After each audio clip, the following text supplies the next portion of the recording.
Hello and welcome to Prime Lenses. I'm Ian. Each episode I speak to a photographer about 3 lenses that have really meant something to them on their photographic journey.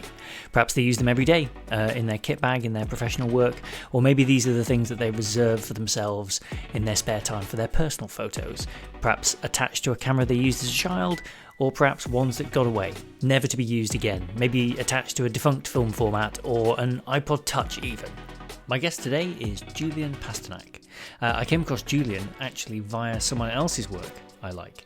Julien has a podcast, but it's in French, and as I don't speak much beyond basic French, I don't listen to many French podcasts, although ironically maybe that would help. Anyway, Julien recorded an episode in English with Dan Milner, who is a photographer whose work I've enjoyed for a number of years and will actually be a future guest on the show. But Julien was so interesting to hear speak with Dan that I thought, well, he'd be a great person to try and get on. I wonder if I can. As a Parisian-based photographer, he shoots a lot of weddings, shoots a lot of street, is wildly enthusiastic, and has been very encouraging. And I really enjoyed hearing his perspective on 3 lenses. So please join me in welcoming Julien. Because for years, I was the person who would tell folks that the camera you have doesn't really matter. That like actually every image you'd ever seen that you'd admired was taken using equipment technically less good than what you'd probably just bought. So like Yes. it doesn't matter. And to an extent that's definitely true. But the origin of these conversations and this sort of series of talks was because I started to see it. And I could see it with the different lens. And once you can start to see the different characteristics of something, it's just like, oh no, like it's over now. It's about to get very expensive. I'd say it differently than you do. I'm not the kind of people who will buy Leica like this because I work. I use cameras in one evening.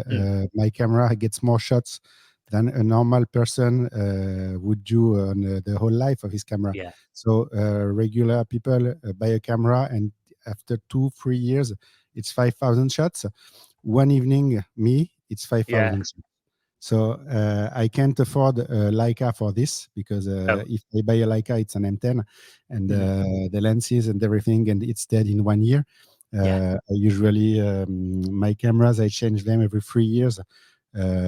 Before it was 2, but it's starting to get more and more expensive, so I don't want to spend that much money.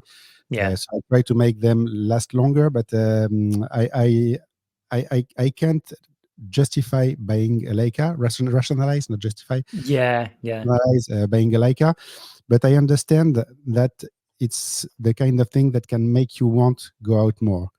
Yes. So you have to have the nice stuff. I don't think you were recording when we were saying that. I bought the podcast equipment and then I started using it because I wanted to use it more. Right.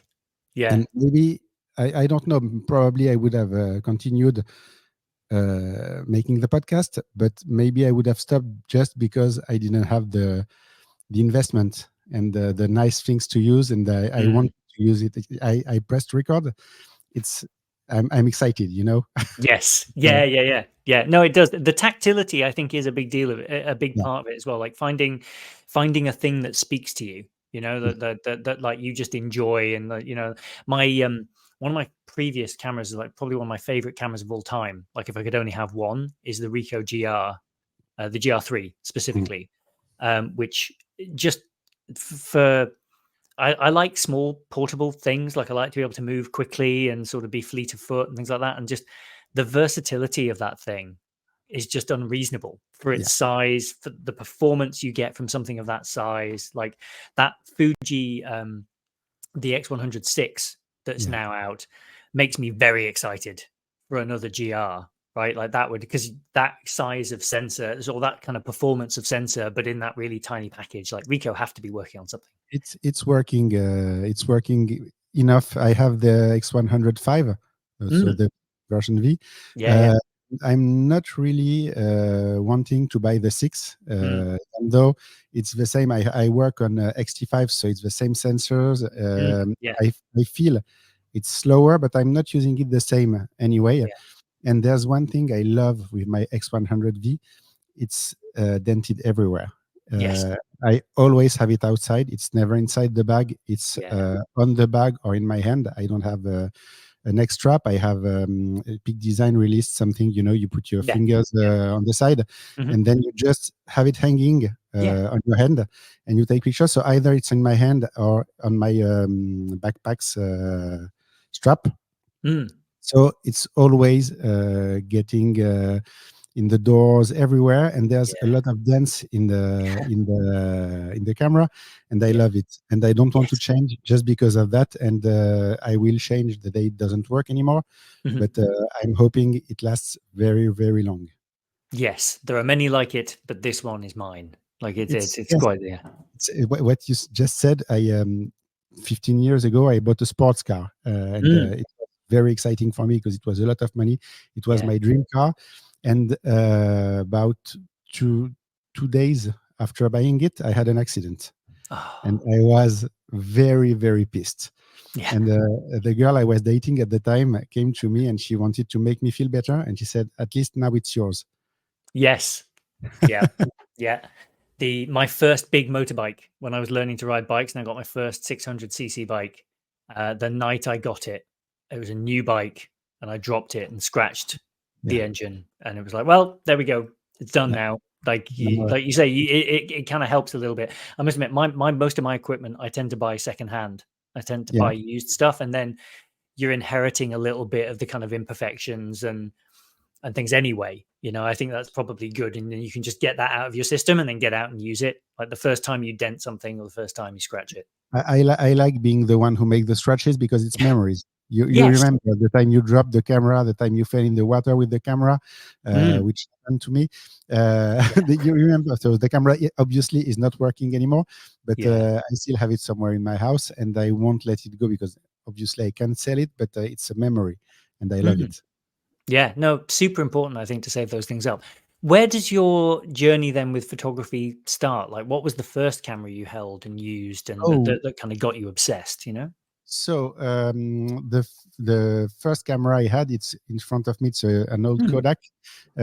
I recently, my mother found every old camera we owned for my entire lifetime. wow. So I have very weird cameras I remember using when I was a kid, and the Kodak was my first lesson of photography.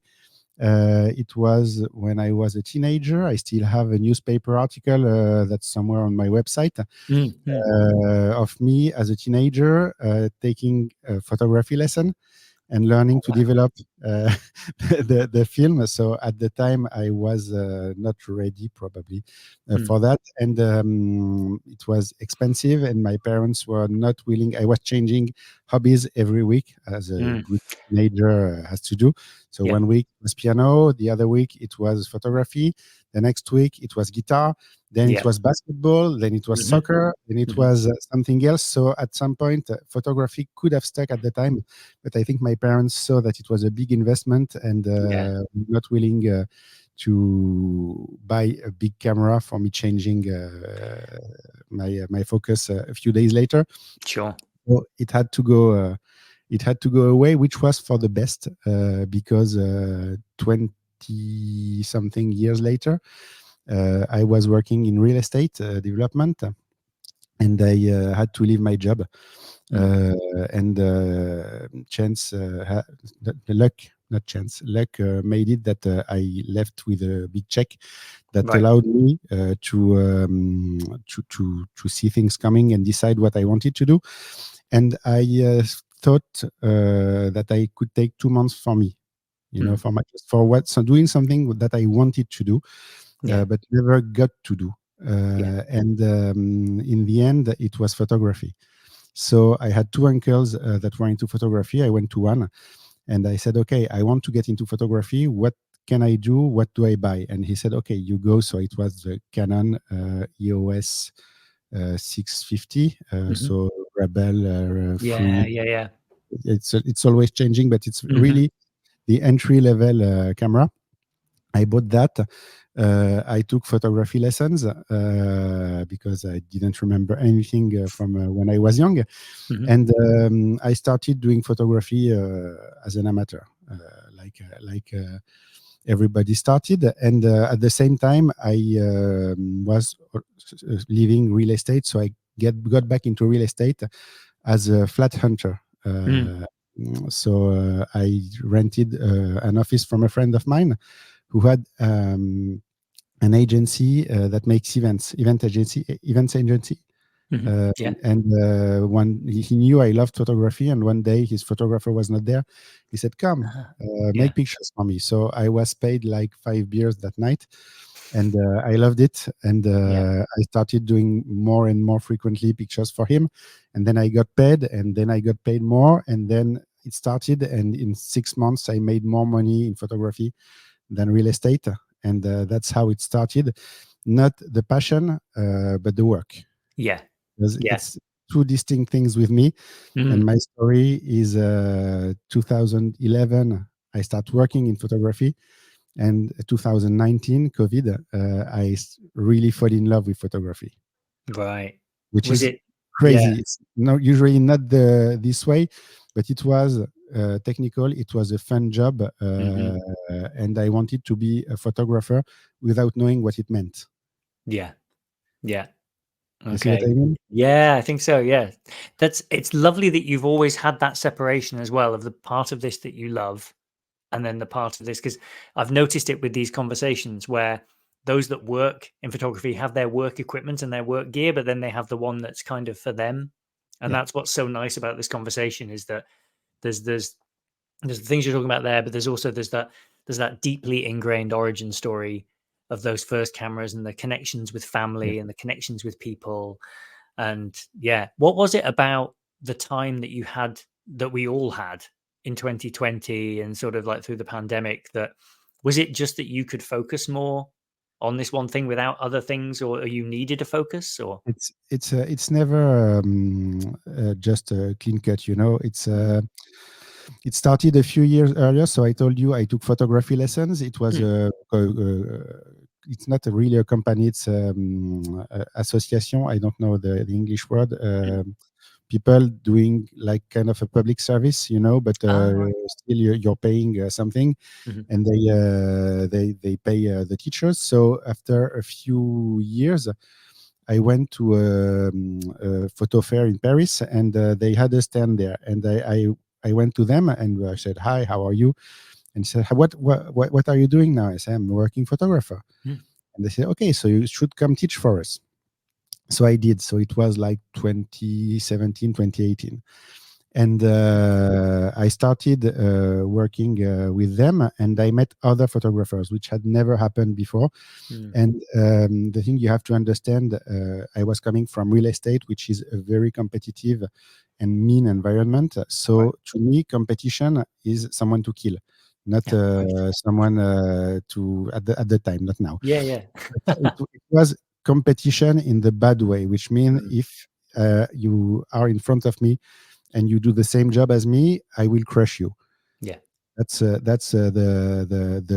way of thinking I had at the time. And so I started meeting other photographers. And one of the photographers, which is my first guest on the photography podcast, Mm, we were having fun on the fair. We made technical demonstrations of what we could teach people. So mm. my most sold uh, job I do for companies, I make Hollywood portraits, but volume Hollywood portraits. So you Mm, have right. 200 people and 4 hours. I will make a Hollywood portrait printed for that person, for every person in the room in Wow. those 4 hours. Yeah. This is the one I sell the most still to this day. And so they knew the group I was teaching with. They knew I did that, and they say, okay, let's create that with strobes on the fair. Mm, So I did exactly that. I had people, and I said, okay, let's see how we do that. So strobes, we were missing the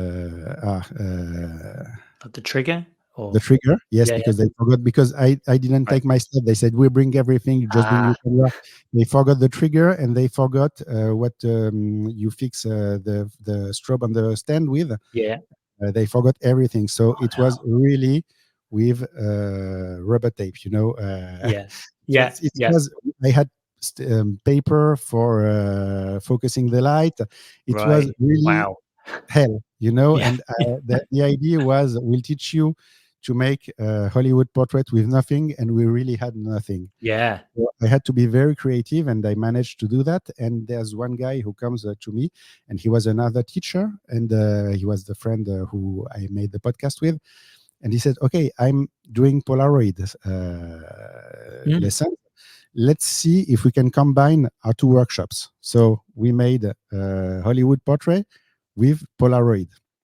That's So we so have cool. them together, and he takes my picture, I take his picture, we make a few pictures, and then he posts my picture on his Instagram.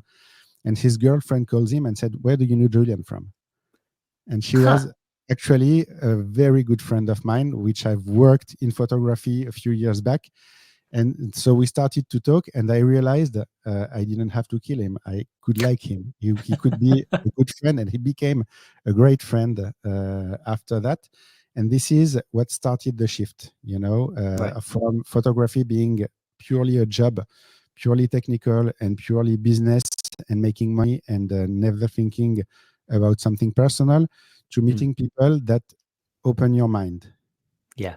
And No, that's fantastic. you start realizing that. So it's before COVID, and then I start making friends, and then COVID hits.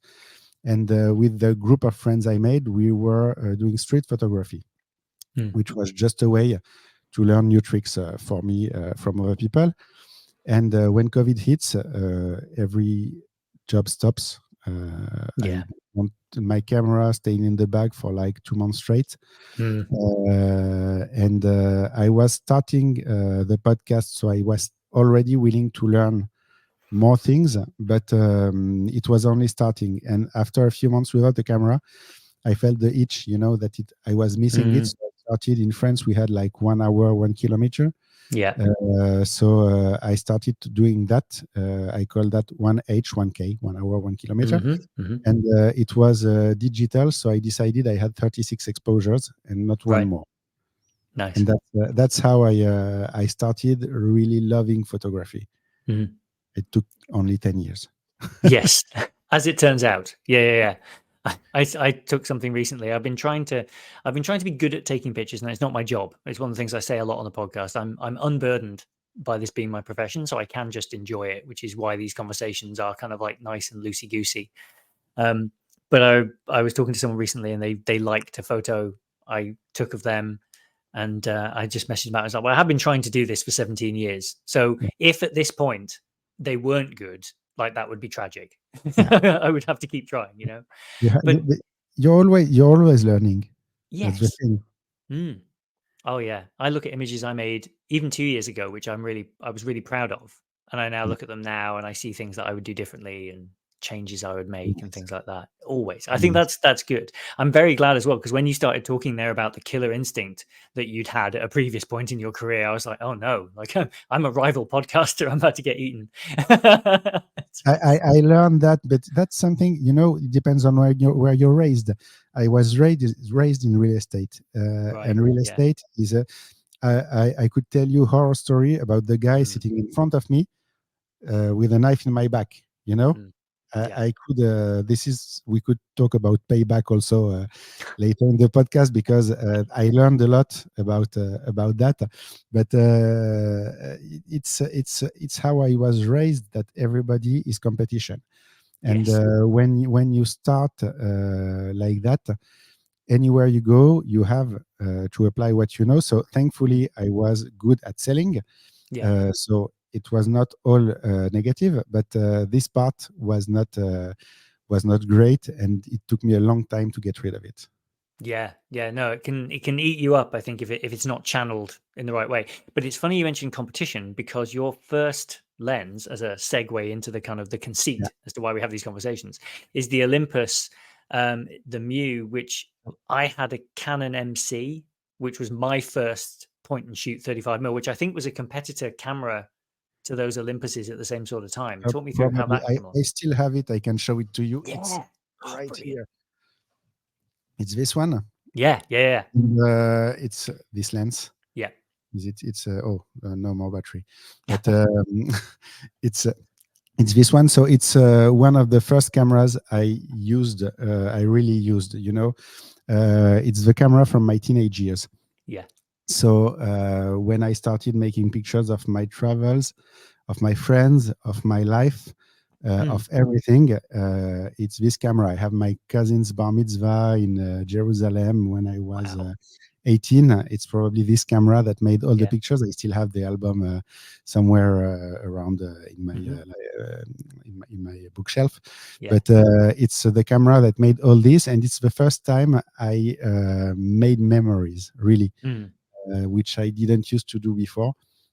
This is really the first time, the first lens, the first camera that I used for that, and it's probably the reason I love 35 millimeter, Yes. and I love imperfect photos because the photos with these cameras are really not perfect.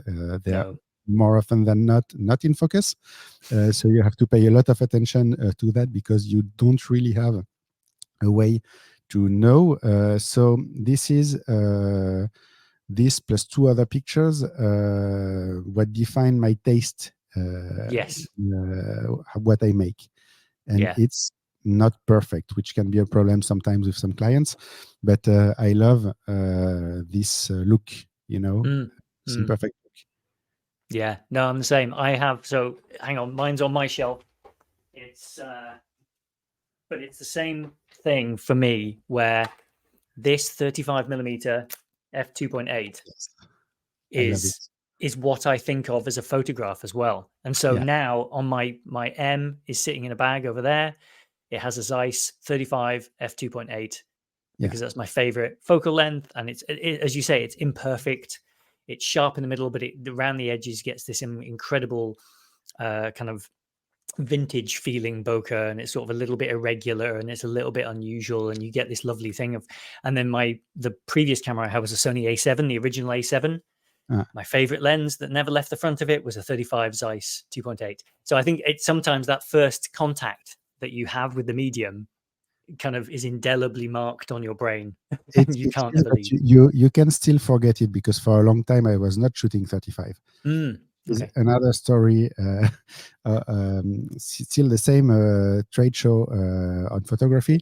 Mm, I see a conference with a French wedding photographer whose name is Sébastien Roignan. Maybe you've heard of him, mhm, who is also big on YouTube. And in this conference, he says something like, "Great photographers in wedding are close to their clients, mm, and you can choose to be close with a 35 and an 85, or very close with the 24 and the 50."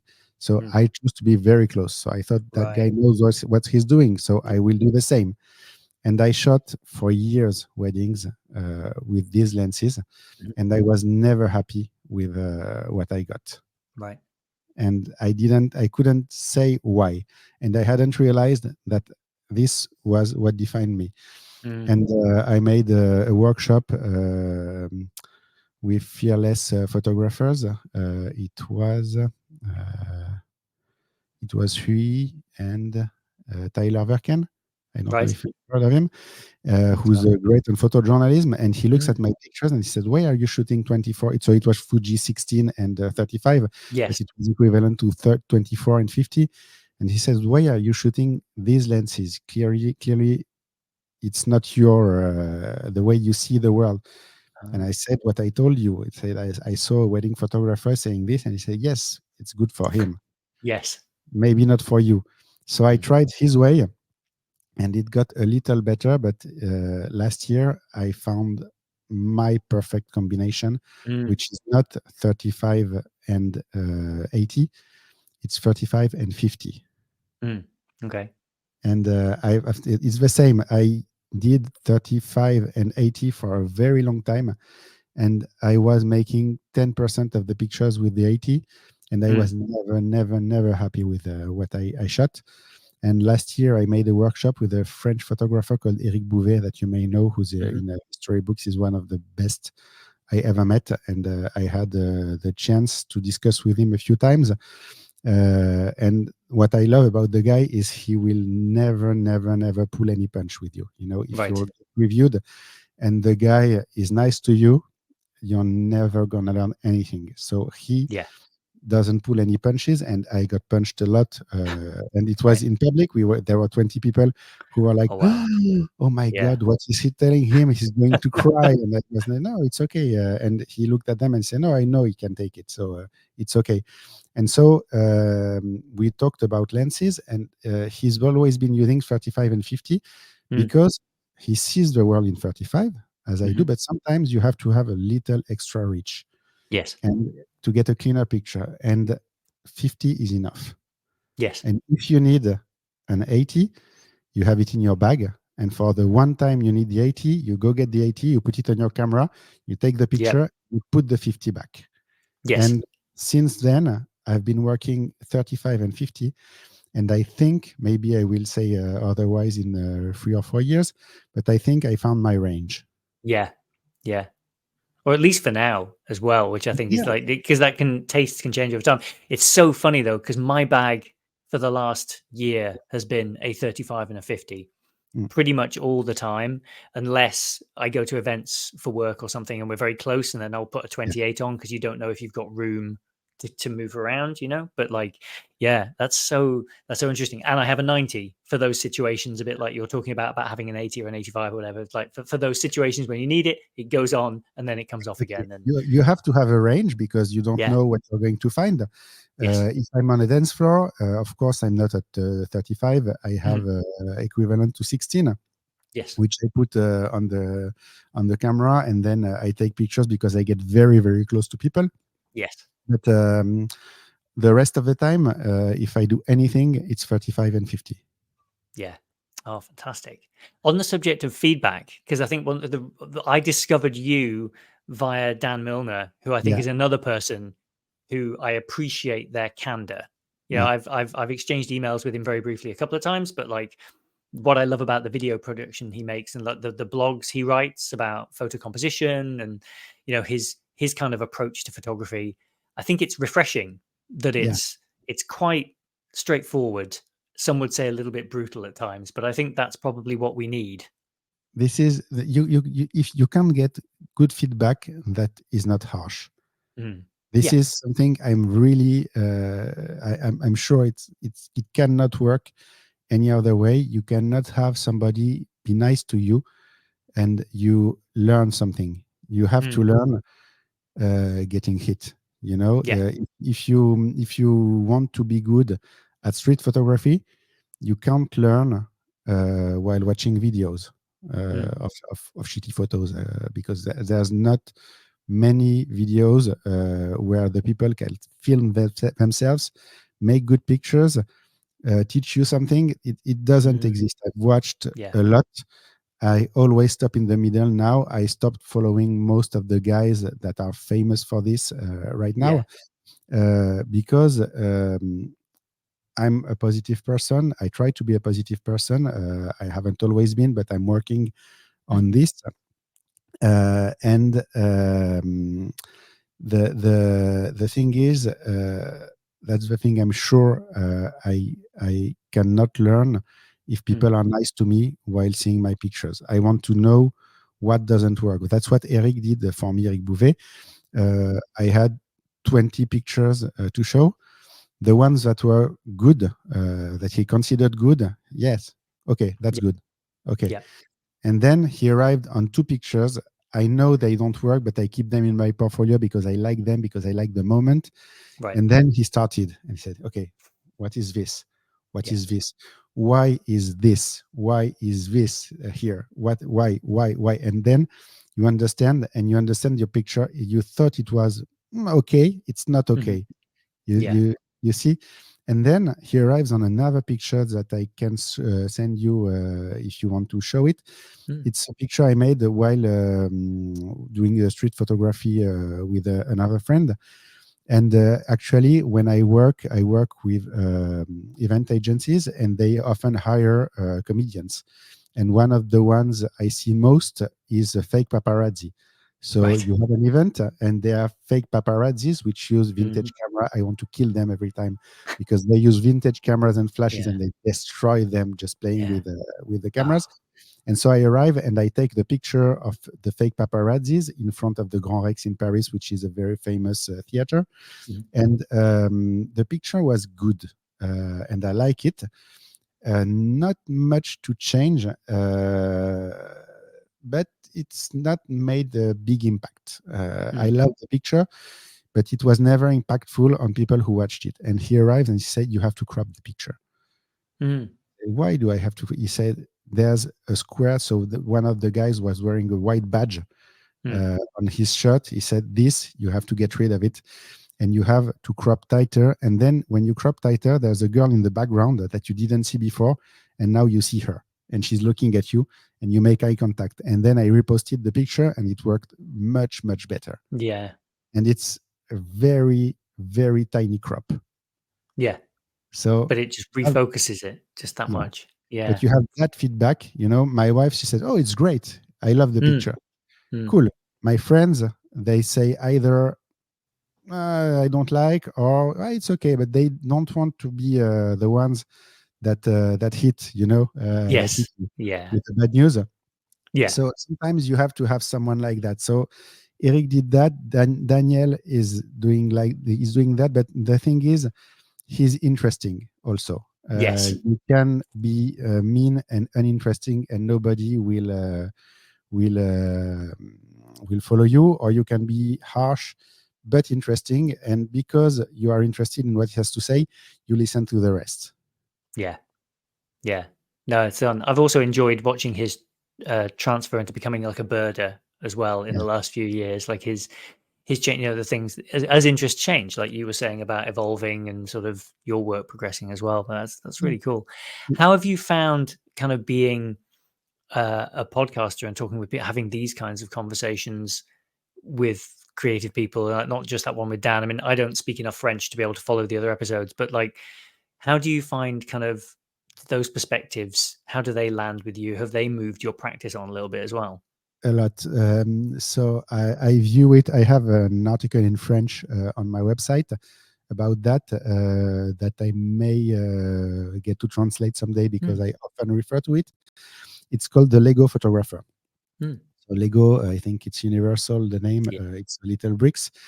And when I started to make the podcast, I was wondering how I could express what I get from one episode each time.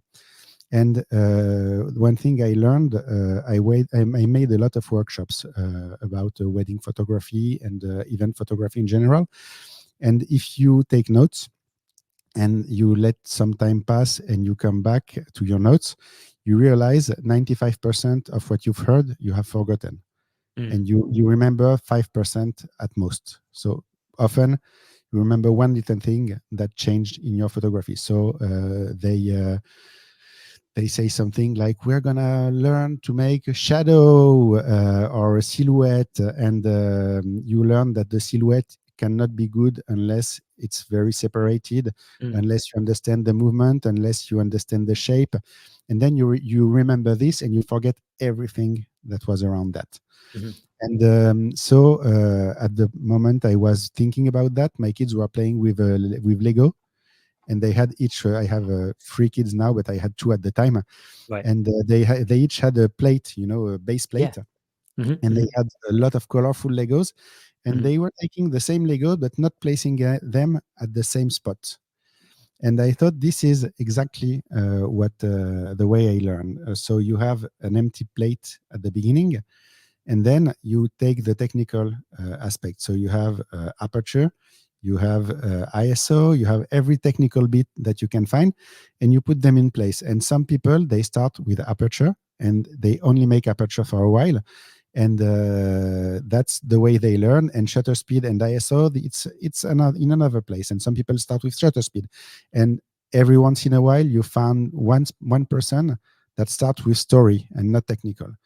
And so the thing is, you put the technical pieces in really under everything else, and then you start building, and nobody places the Legos the same. you know. And once a Lego is in place, I don't know if you've noticed, but it's very, very hard to change it after a few years when it's buried very, very fast. So if you've always shot for aperture, and someday you learn something new and you want to unlearn that, you have to dig very, very deep and deconstruct everything to rebuild around it. So you have to go dig for Yeah. that specific piece. So this is how I see the podcast. It's Mm. every time I learn one small thing. Sometimes the one thing is bigger, Mhm. sometimes the one thing is very small but makes a big impact.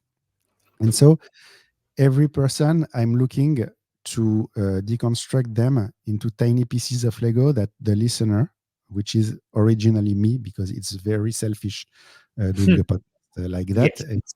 You have to be.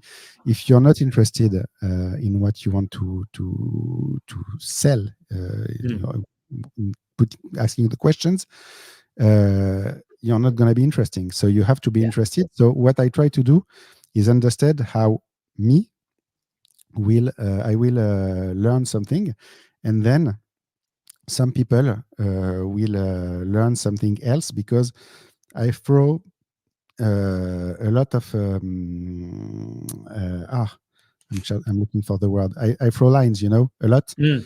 Yeah. Then I Yeah. see what bites, and Yes. some things come, some things I'm not interested in, and I get messages saying this changed my life, and I say, Wow. okay, Yeah. uh, okay, cool, but I didn't hear it. So I go back and I hear it, but maybe it doesn't make an impact on me because I don't Mm. feel it that way. Last episode I recorded, which was released today. We're talking. It's a friend photographer. She's a girl, very sensitive. She's not sensitive is not the right word. I see you smiling. I think it's Mm. sensitive is tactile. It's Right. not tactile. It's when you get emotional very, very easily. Okay. Yeah. So we would say in touch with your emotions, or like you Yes. keep your emotions close to the surface. So yes, so Yeah. you see that in her pictures, and Right. mostly in the pictures of children, which is something I struggle with on events. And I said, how do you take those pictures? And she said, I connect with my inner child, the inner 4-year-old Gael that's in Mm. my body. I let her take over, and I Right. realized when I see a kid, I am not the 4-year-old Julien that's inside of me. I'm Mm. 47-year-old Julien that's a Yeah. father to Yeah. the 4-year-old. So if they make something stupid, I'm a dad judging with dad standards. But she's a child judging with child standards, and she sees the fun, and I see the Mm. danger. So this Right. is invaluable, because you can't imagine this when you're stuck in your own point of view. Mm. Mm. Yeah. No, that's This is the really kind of useful. thing I learned. Yeah. This will be the thing I take from this episode, I think. Okay. That's really interesting because That's I have a 6-year-old and a 9-year-old. And okay. so So that kind of yeah, the constant battle, I think, to kind of not be um too much of a parent, try and enjoy the fact that they're young and that they're bouncy and free, because that will pass very quickly, and then I'll miss when they were bouncy and free, and exactly. And you say I was maybe too hard because it seemed to be fun. yeah. Yeah. Yeah, exactly. Exactly No. the same. So this is the kind of thing I take away from an episode. It's Mm, you just get out of your own head and get yeah. into the head of someone else and understand things that you didn't before. Yes. Yeah. Well, on the subject of understanding things from before, like you mentioned it right at the top, you were talking about your X100, and Yeah. your second lens choice, I think, was the Fuji 35, that Yes. 1.4. Is that an XT lens, or is that an I- X100 equivalent type It's thing? an XT lens, so Right. I still have it. It's the original. It's one of the first lenses that was released with the Mm, XT line. And as we said, it's imperfect, which is why I love it. So again, now I work with f2 lenses because they're smaller and lighter, and I realized I didn't need the extra weight and the extra stop of light yep. when I work. But I still have this one because the new lenses are surgical. Yes. which is something I wish Fuji would not go this way, Right. because it's the thing that made me fall in love with their cameras. Mm. It's it's imperfect gives character. You know what I Yes. mean? Yeah. So Yeah. if it's surgical, anybody can do it. But if it's imperfect and you know the lens, and you can use it to your advantage, you can produce something very unique. If you have to work hard to get imperfection, Mm. I don't know if it's still worth it. So it's like people trying to get the analog look on Yes. digital cameras. I don't get it. You want Yeah. the analog look? Go analog. Go and shoot. Yeah. Yeah. I had an epiphany about that probably about 2 weeks ago. I was stressing about which lens I should use for which thing. And it all goes back to, and I've told this story before on the podcast, so I'll apologize to listeners for repeating myself, but the guy in a shop got in my head and convinced me that what I was using was wrong. Yeah. And what I shouldn't have done was listened, because I ended up losing a lens that I loved. I've now subsequently bought it back again because it's imperfect. It's that 35 mil. And I think it makes magic. And if you want surgical, clinical, precise images, then there are many brands for you. But I think that's what's so interesting about cameras at the moment, is that it's quite hard to buy a bad one at the moment. I think generally they're all pretty good in different ways, but I think they are a little bit more opinionated than maybe people give them credit for. We work with a photographer who shoots Nikon stuff, and he shot some stuff for a new building we're moving into, and it Mm. definitely has a look. Like the Z9, the lenses, the combination. Same with Canon. Same with definitely same with Leica and Fuji and things. But it sounds like you feel like Fuji are letting something go, maybe in the pursuit of Yes. perfection. Because you buy surgical out of fear. When you work, Mm. you want. I bought. I changed the lenses for one reason and one reason only. Mhm. I prefer the old look, but they are very very slow. Right. The slow is it's terrible for what I do, because it's Mm. often people moving fast, Yeah. and so the focus, I miss too many shots, Right. important shots. So you always manage to recover things because you can sharpen the images. You Mm. can go to black and white and play the artsy type, Yes. that no, it was on purpose, Mm. I like Yeah. that, I like the picture that way, but in the end, I have to have something faster. So this I do not regret. But I loved the character, and really that's what took me to Fuji in the first place. I used to have a Canon 5D Mark III, Mm. Yeah. the Trinity of lenses, so the 24 70, 70-200, and it was heavy and it was expensive, and Mm. I was always traveling with my cameras with a rolling luggage that was very often put inside the cargo of the plane, so I had a lot of trouble with that. So I was tired, and I found Fuji, and I could build the same kit in a backpack. And it was when I started making pictures. In the beginning, I just had the 35 Yeah. 1.4 with XT1, and I had my Canon stuff for work.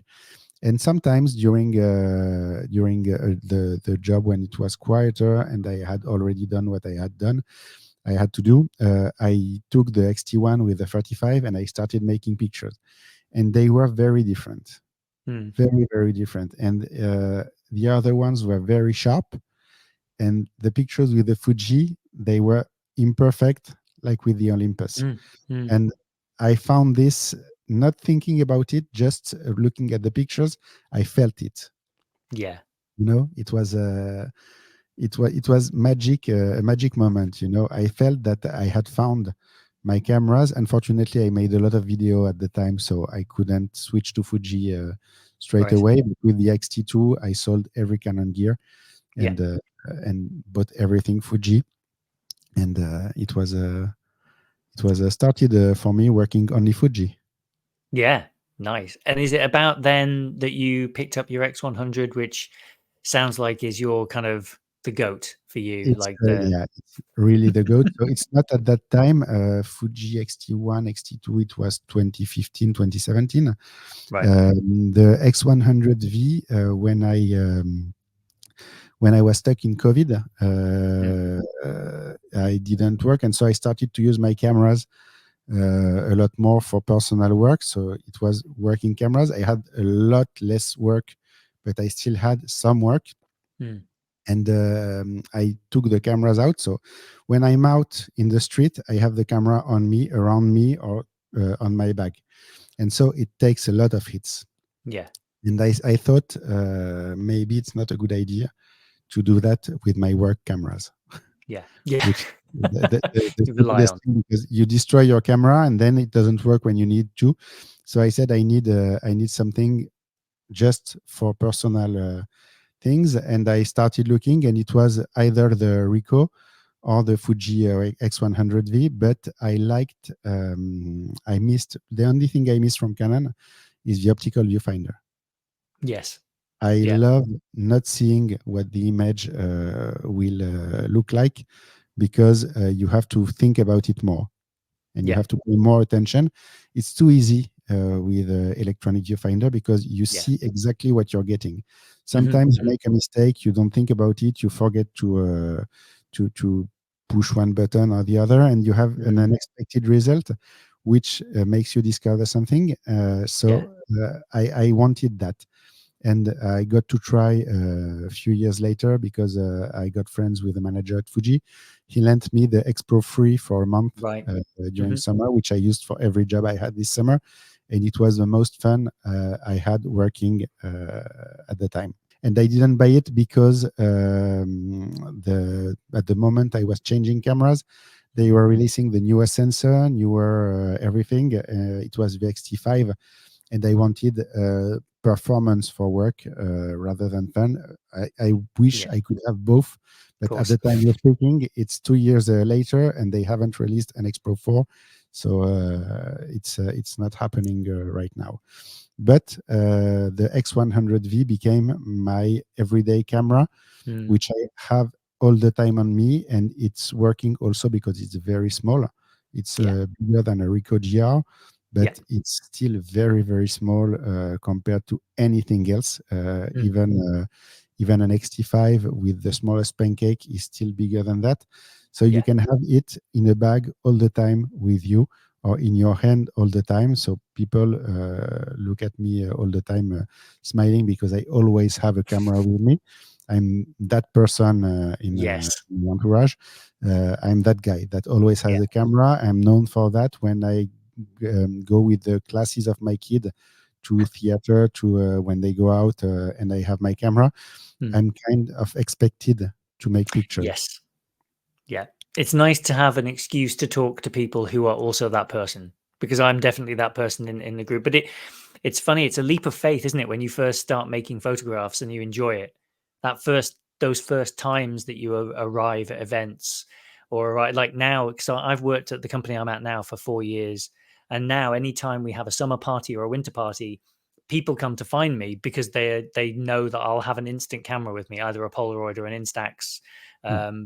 The Christmas party I had the Sofort 2 with me, and then the one before that I took one of my Polaroids. And it's funny, I have a one camera rule, but it does not apply to instant cameras. To instant cameras, I just I sort of feel, because they're all so different to one another, and they all do very different. They are Polaroid or Instax or whatever, the different formats, and it's great. It's great. I like that as well, because you have a job at a party as well. Like if you're stood around and you're not sure what to do, or you don't know people, if you've got a camera, and especially if it's like a silly, like a toy one, like something like Yeah. that, right? Like then it starts a conversation, doesn't it?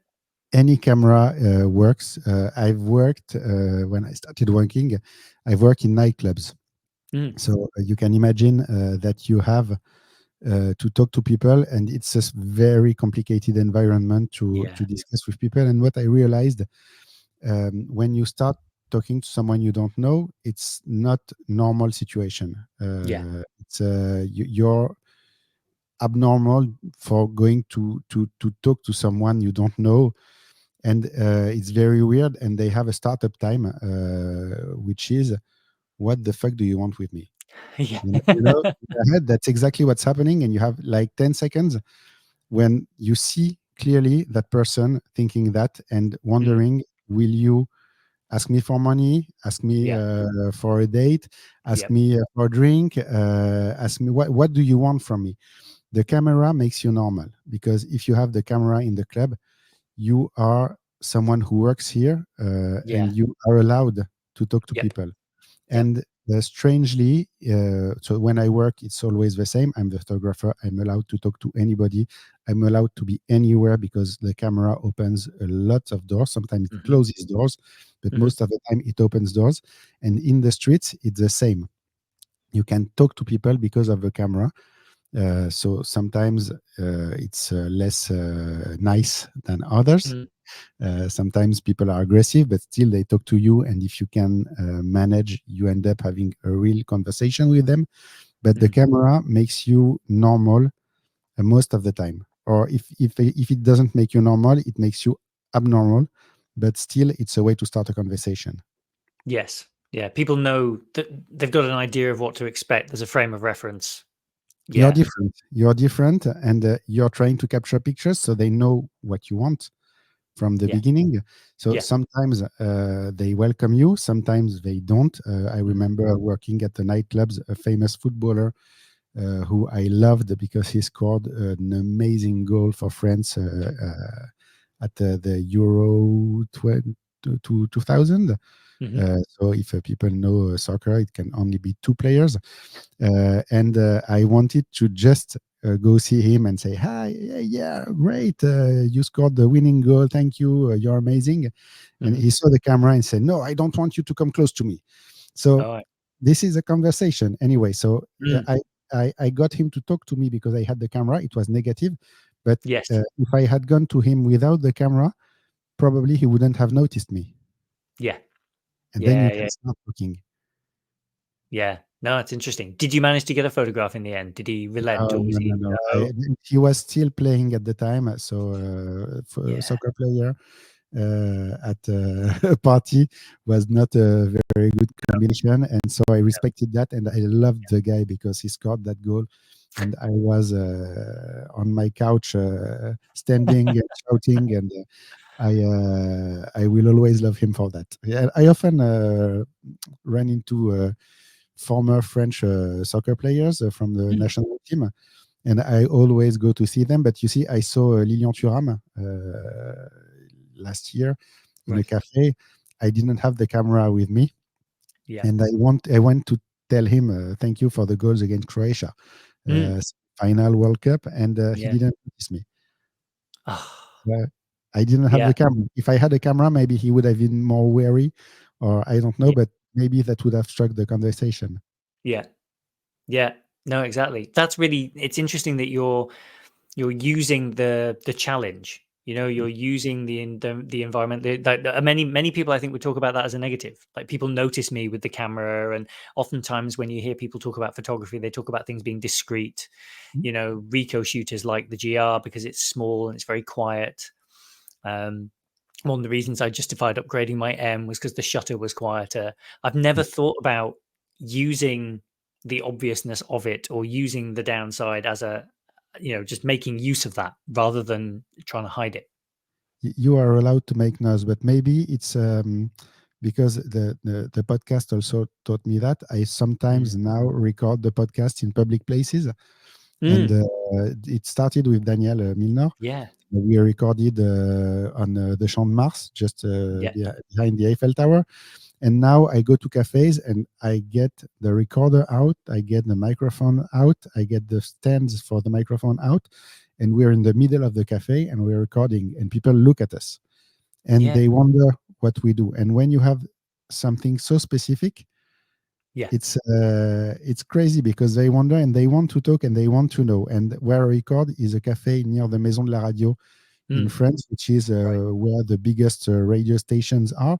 So these are people that are used to seeing microphones and recording gear, and they see Yeah. me. Yeah. The microphone is not the one I'm using now; it's smaller, Shure microphones, Mhm. but still, it's very unusual in a cafe to see two people. And Yeah. someday, a technician came to me and said, "Why are you in the middle of the cafe? You get all the noise." And I said, "That's what I Yeah. want." Yeah. Started talking, and he gave me advice on sound design and things like that, and that's how you start talking. Yes. So Oh, that's sometimes so you're cool. weird, but being weird is what starts the conversation. Yes. No, definitely. I think there's a lot to be said. I have glasses with cameras in, Yeah. or with So a I camera was in. wondering if you Yeah. were filming.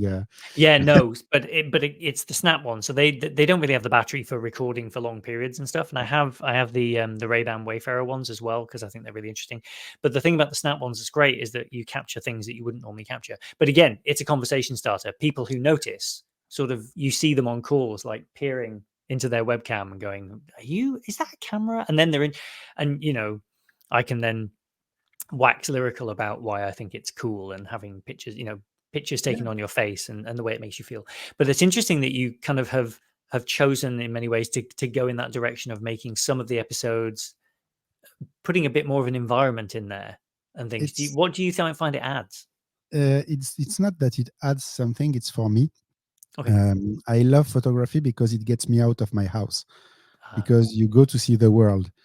And when I bought the podcast gear, mm, it was a very big mixing table and a very big microphone and a boom arm hmm. and everything. So it's set up like a photography studio. I still record in my living room. Hmm. That's behind me. That's the table that's behind me. But I never go out. I make people come to me. Right. Once I recorded the episode with Dan, okay, there was a lot of noise. Okay, there was a musician that started playing in the middle of Yeah. the episode, and I wanted to kill her. But in the end, it's fun. And you Yeah. go to people and you go to see them. I met him in his hotel lobby. Mm. I met his wife. I met his coworkers. Who I wouldn't have met anybody if he had came to my Yes. place. You Yeah. see what? And he would have seen a lot about me. I would Mm. have seen nothing about him. So you go out and you discover the world. That's what I love about photography, and I realized I could do that with the podcast also. It's the same purpose. Yeah. In the end, I want to meet people. So the camera is a tool for that. Mm. The microphone is a tool for that. The journal is a tool for that. Every coffee I go and I journal, they see me with my old school pens Hmm. and leather journal. And you see, I Oh use, yeah. and I love, that's why I tell you, I have this. Yeah. I love I wouldn't journal if it wasn't a nice journal that I have a real pleasure to use, you know? Mm. Mm. I would not think every day of it, but I want to take it out. I Yes. want to write, and people are curious because it's not just a notebook and a shitty big pen, Yeah. that you throw away. Yeah. It's clear that I enjoy doing it. Yes. So you have the camera, you have the microphones, you have the journal, and then people look at you and you're Hemingway, you know? Yeah, yeah, yeah. But I think it's good. It's good for like the creative mind as well. Like I use field notes Yeah, journals because they're small. Because I had I I have have a one too. shelf of books. Yeah, I have shelves of books that I never fill, and I started to feel this anxiety around never finishing one Mm, somehow. So having these small ones, buying them in a pack of 3, like the Moleskine books as well, yeah. you can fill it up. You can put things like your instant pictures and stuff like that in, so that even an Instax wide fits in. You can just fold it up, and like elastic band. It's great when you travel. Yeah. Really good, and just that, and like you said, like a nice pen. It fits in the book, like great. And And you then enjoy you it because it's a beautiful stuff and it mm, grows old with you. And yes, yeah, the pen, you will probably look at it in 20 years and say, okay, I've written my whole life with that. yeah. You see, I'm thinking I'm never, ever, ever letting anyone read my journal. No. But so I put pictures in there. I print. I have a small Canon printer that prints Ah, yes. adhesive pictures. Yeah. So I Nice. put them in there, and I document my life and my family's life and everything that I think of. And I will never let anyone. My wife is very frustrated with me because the second she comes near me, I close the Yeah. journal, Yeah. and I won't let people read it. But I'm thinking someday my kids may find it when I'm not there anymore, Yes. and remember a lot of things because of that. Yes. So, Yeah. so there's, I like the idea that things last and outlast me. Mm, And maybe the podcast, the pictures, maybe it's all part of this. It's maybe in 40 years, I have the one episode of mm, one famous photographer, and I'm the only one, or I'm the first one yeah. talking to him. And Yeah. you get to see inside his mind because of me. Yes. Maybe, maybe not, Yeah. probably not, but maybe one thing remains of me, and that's a podcast episode or a picture or something like Yeah. that. Oh no, that's wonderful. I think that's a wonderful way to kind of like to look at creating and like to look at your archive of the things that you make, because we all Yeah, produce so much stuff. But no, it's great, and it's probably a lovely note to end on. Actually, thank you so much for doing this, Julian. I thank really, you for really inviting appreciate it. me. I feel very lucky that you did that podcast with Dan, and I heard you speak, and I just thought you seemed like a really interesting photographer, and I really appreciate you taking the time. I really appreciate you inviting me. It was amazing coming. I'm always worried because of my English, because I haven't spoken in a very, very long time. During COVID, I used to speak, I think, pretty good English, Mm, and now I feel it's harder. Some words mm. I don't remember, but as everything in life, you say let's go. At the worst, it's not working. Nobody is Yeah. going to if it doesn't work, people won't notice. So it's Yes. okay. You just go, and if it works, it's amazing. That's Yeah, no, the it positive. definitely works. It definitely works. And a member of my team is French and was very impressed that I was talking to a French photographer. I thought that was quite cool. She was like, you're into when you reposted that thing on Instagram, she was like, you're international. So yeah, no, it's great. It's been absolutely fantastic. But yeah, and I will definitely stay in touch, Julian. I'll let you know if Thank I'm you. ever in Paris. If you come, please call me. If I come near you, I will call you Yeah, also. The yeah, the the Highlands of best Scotland thing wait about for me. meeting people with a podcast is the podcast is fun recording, but it's keeping in touch and going Yeah, make pictures together. That's the best amazing part. The most amazing part of it is you make friends. yeah, no, That's the point. definitely. Yes. Oh, brilliant. Well, thank you so much, man. Have Thank a you. wonderful rest of day. You too. Bye. Take care. Bye. So there we are. A huge thanks to Julien for taking the time to talk there. A really, really good conversation. I hope you enjoyed it as much as I did. After we stopped recording, because he's a radio pro, he stayed on for a bit, and I mentioned to him that I was planning on doing, 10 of these, just to see what it was like. And he made me promise that I would make at least 20, and that he would check. So bad luck, everyone. You're stuck with me for at least another 15 episodes. If you enjoyed that, you can sign up to the newsletter and listen to more episodes every week. And until next time, thanks for listening.